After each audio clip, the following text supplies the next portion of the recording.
Tanks weren't the only answer America built to the problem of enemy armor. A separate doctrine emerged around a simple, aggressive idea. Don't build tanks to fight tanks. Build fast, lightly armored hunters to find them. Strike first and get out before they can strike back. Part 7. Tank destroyers and specialist armor. The M10 Wolverine was the first widely fielded result, mounting a 76mm gun in an open-topped turret on a Sherman-derived chassis. Enough firepower to threaten German armor, with speed and a low silhouette as its real protection. The M18 Hellcat pushed that philosophy to its extreme. The fastest tracked armored vehicle America built during the war, trading armor almost entirely for speed, and a gun that could still punish anything it caught in its sights. By the time the M36 Jackson arrived, mounting a 90mm gun on the same basic hull family, tank destroyer doctrine had matured into something close to a genuine answer to Germany's heaviest armor, just late enough that the war was already turning in the Allies' favor regardless. The doctrine itself didn't survive the war. Post-war planners concluded that a good tank could do the tank destroyer's job just as well. But for a few critical years, these fast hunters filled a gap nothing else in the American arsenal could. Part 8. Early Cold War and Korea. Korea proved something uncomfortable. Tank development couldn't simply stop when a war ended. The M46 Patton, the first tank to carry that name, combined Pershing's proven hull with a much improved engine and became the primary American tank of the Korean War. Alongside it, the M41 Walker Bulldog, descended from the experimental T-41 Scout program, gave crews a light tank praised for its agility and straightforward handling, seeing service around the world for years afterward. One design mattered without ever being built in numbers.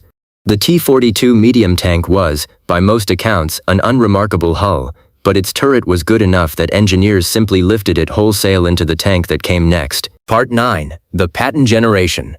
That turret became the M47 Patton, a hybrid built by grafting the T-42's turret onto an older hull just to get a modern tank into production fast enough for a Cold War that showed no sign of cooling. It was a stopgap by design, and it was quickly followed by something more deliberate, the M48 Patton, a genuinely new tank with a rounded, low-profile hull built to deflect incoming fire rather than simply absorb it. The M48 would go on to become one of the defining images of the Vietnam War, the tank most closely associated with an entire generation of American armored crews. Behind the Patton line, the Army also chased more radical ideas.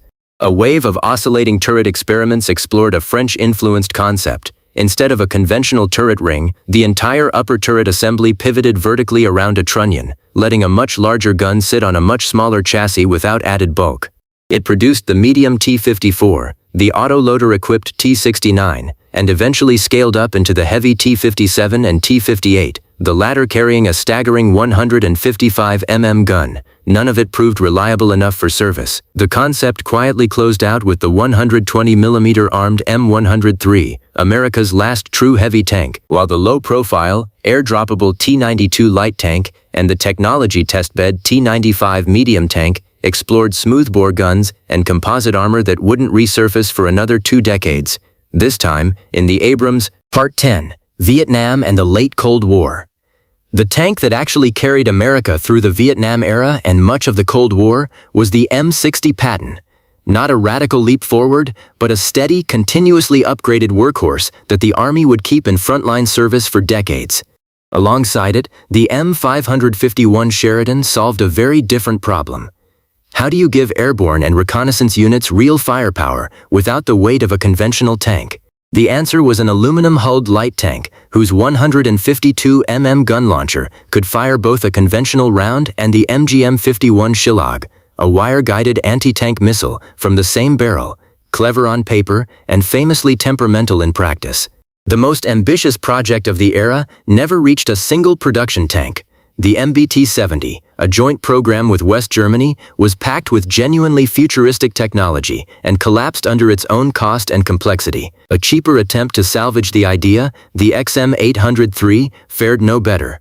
What did reach service was stranger still, the M60A2, nicknamed the Starship for its unconventional profile, armed with a 152mm gun launcher system that mirrored the Sheridan's and proved just as unreliable in the field. By the mid-1970s, it was clear that patching the M60 platform further wasn't the answer. America needed to start over. Part 11. The Abrams generation. The M1 Abrams wasn't an upgrade. It was a different philosophy entirely. A gas turbine engine and a new generation of composite armor gave it a combination of speed and survivability nothing in the American arsenal had come close to before. Around its introduction, a handful of smaller programs tested where light armor might still have a place. The Air Transportable RDF/LT, the Suspension Testbed HIMAG, a marine-focused expeditionary tank concept, and the privately developed export-focused Stingray, none of which displaced the Abrams, but each of which kept the idea of a lighter tank alive for later. The Abrams itself kept evolving. The M1 Abrams wasn't an upgrade in 20mm smoothbore gun that became synonymous with American armor's dominance during the Gulf War, and the M1A2 brought the platform into the digital era with advanced sensors, thermal sights, and networked battlefield awareness. Part 12. Modern and Future American Armor. The decades since have been less about replacing the Abrams than about answering one persistent question. Does America still need a light tank? The M8 armored gun system, designed as a Sheridan replacement with bolt-on modular armor, fell victim to post-Cold War budget cuts before it could reach wide service. The LAV-105 tried mounting real tank firepower on a wheeled chassis for speed and deployability, and never left the prototype stage.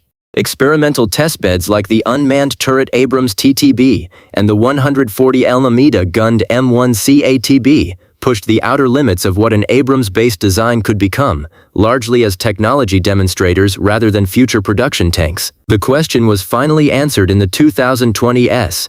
The M10 Booker, built to give infantry brigades mobile protected firepower without the weight of a full Abrams, closed a gap in the American arsenal that had existed since the Sheridan left service.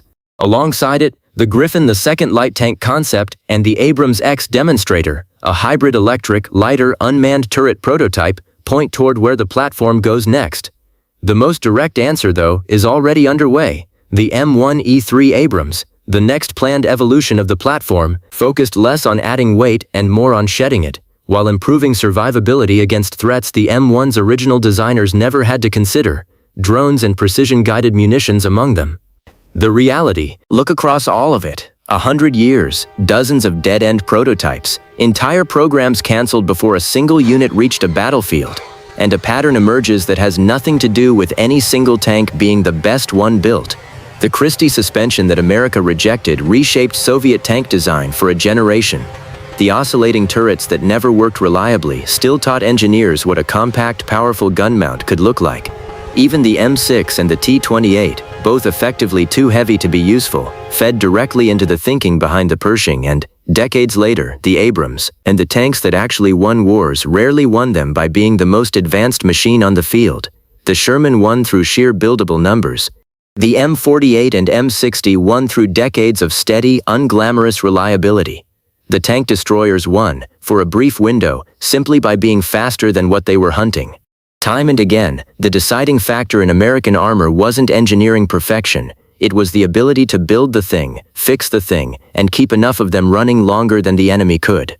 From a converted tractor sinking into the mud of 1917, to a hybrid electric prototype with an unmanned turret being tested right now, American tank development has never been a straight line.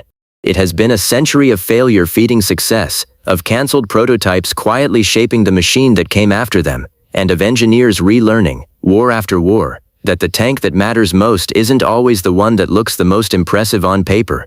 It's the one that shows up, keeps running, and is still there when the fighting ends.